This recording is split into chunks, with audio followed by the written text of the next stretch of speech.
Here we are. Welcome to another edition of Boxing for Real. I'm your host, Don Omega. This is Iron Truth. Let's get going. Okay, the fights this past weekend, we saw Manny Pacquiao versus Oscar Larios. We both picked Manny Pacquiao to virtually destroy Larios, and, Larios actually did make it the distance. Congratulations to him on that. He was tougher than I thought. Iron Truth said he might be a little tough. I didn't think he would be that tough, really, but he proved me wrong.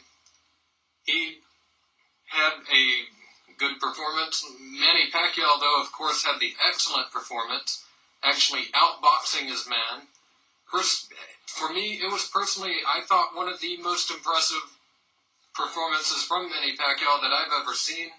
He was actually outboxing the boxer. Definitely. Manny Pacquiao, that's the best performance I've ever seen him do as far as boxing skills.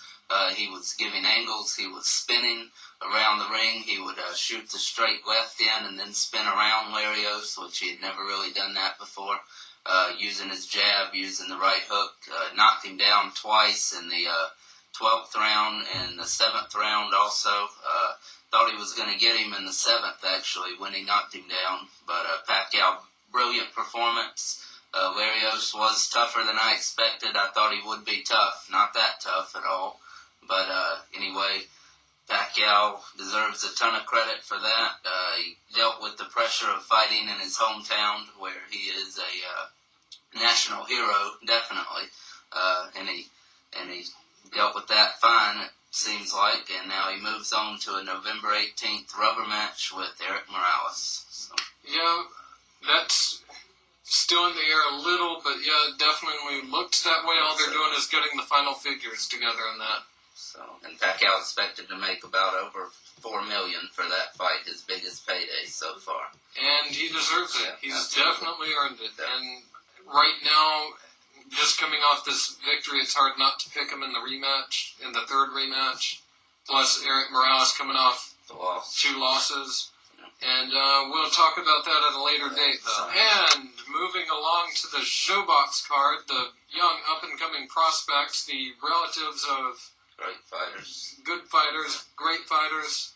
They did well overall. Yeah, for the ones that weren't Pryor.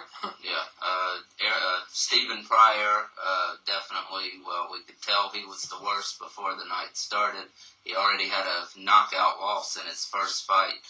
James McGirt Jr. I thought was the most impressive of all the prospects. He had the most skills overall. Easily. Yeah, by far. He used everything well. Footwork, he had a good jab, had good combinations, stayed on the outside, which he should. He's 6'2", and he had a real good performance. Also, Ronald Hearns had a good performance. Surprised that guy lasted as long as he did, definitely. He twisted his neck around. It looked like that guy would have whiplash in the first round for sure. That fight should have been stopped earlier. Absolutely. The corner, I don't know why they let him come out to the 6th round after he had been knocked down 3 times before that. He had been knocked down 3 times in the 5th round alone. I don't know. I guess his corner men did not like him too much. Nope, they didn't like him at all. They were like, this guy, shit, we're going to get him fucked up. Yeah, but it worked. And so Ronald Hearns had a good performance. Needs to work on defense a little bit. That'd be the only thing I would say he needs to work on. But it looks like he's going to pretty much have a style like his dad did, Thomas Hearns. Yeah, he was definitely more raw in there than like he probably will be, or definitely will be in the future. He should keep fighting these kind of fights for a while, I think. There's no hurry.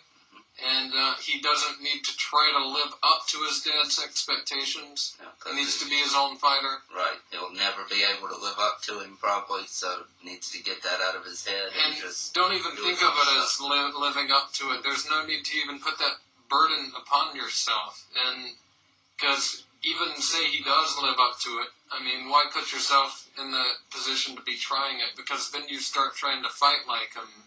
And you never know. Somebody could come up and, be his Sugar Ray Leonard. So, and that wouldn't work well that night. So that'd be the end of that pretty much. And he just needs to do his own thing. Or he could get knocked out in 3 rounds. Or he could get knocked out by Mayorga, which would be the equivalent of Iran Barkley. Basically. So don't get that in your head. McGirt Jr. is doing a great job of not trying to fight like his dad. He's developing his own style, which McGirt himself on TV said. He's trying to get his son to be his own fighter, and I had to admire that. I think McGirt has definitely proven himself at this point to have been an overrated trainer. McGirt Sr. has been an overrated trainer compared to what he was the hot trainer that everyone was wanting, and some of it I think he was a little overstretched, a little overcommitted because he was training everyone, wasn't even able to show up for some of his fighters' fights, and he's doing really well with his son so far, it seems. Definitely, and that's a good thing. Yeah, definitely. He's doing well with his son. His son said that he pushes him harder than anybody in the gym, actually, so he's not giving his son any favoritism at all, which I'm not too surprised at that. But anyway, McGirt was 5'6" and a right-handed fighter. He was in a smaller weight class also. His son is 6'2", and he's southpaw, of course, so of course they're going to have completely different styles, and we'll see where his career goes. So. And in the main event, there was Chazz Witherspoon, the cousin of Tim Witherspoon, fighting, and, he put on a workmanlike performance, truthfully. Pretty much. I mean, he wasn't very impressive, but he didn't look bad either. He didn't look great, get embarrassed or anything like that. He won. One time I'd seen him before that, he was much more impressive. He threw a lot more punches in each round. His energy seemed to be gone. I don't know what happened. Maybe it was that guy's style. Who knows? That was only his 13th fight, so he's got time. He's young. We'll see how he goes. We'll see how he continues his career. So. Absolutely. Not much more you can say on that fight. And off TV on the same card was Jadon Codrington and Tyrone Brunson. From Detroit, Michigan, an up-and-coming fighter. All first-round knockouts. Still, he's 11-0. All 11 knockouts coming in the first round. Including this one. Yep, including this one. This is what got him to 11-0. They need to show this guy. They need to show Jadon Codrington. Who won his fight. Codrington won his fight in 3 rounds. 3 rounds. And finally, I'm just bringing it up just for the hell of it. Danny Romero, he fought again. Yeah. He was a good fighter at some point, and his most memorable fight, obviously, Johnny Tapia. Yeah. Anyhow, he fought a late sub, very big journeyman. Very shitty journeyman, that's what I'm trying to say. Romero won, TKO 4. Nothing to say. Okay, finally, in closing, before we end the show, I want to comment on some of the comments we've received, some of the comments, some of the emails, some of the private messages. Thanks for your comments. Thanks for replying and watching, showing that you love us. Even if you show some hatred in there, that just proves to me that you love us. So keep watching. You know you do. You know we're your favorite show on there right now. So what else can I say? Stay tuned to OmegaFights.com for our great fights that we have for trade or whatever. And yeah, that's it. Well, whether they disagree with us or agree, the point is they're watching. That's all we really care about. So keep watching and send us your comments, whatever they may be, and we'll respond to them.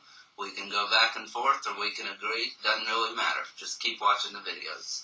Here's a little advice. If you really hate us, don't give us any credit. Don't watch our show. Because every time you do, you're putting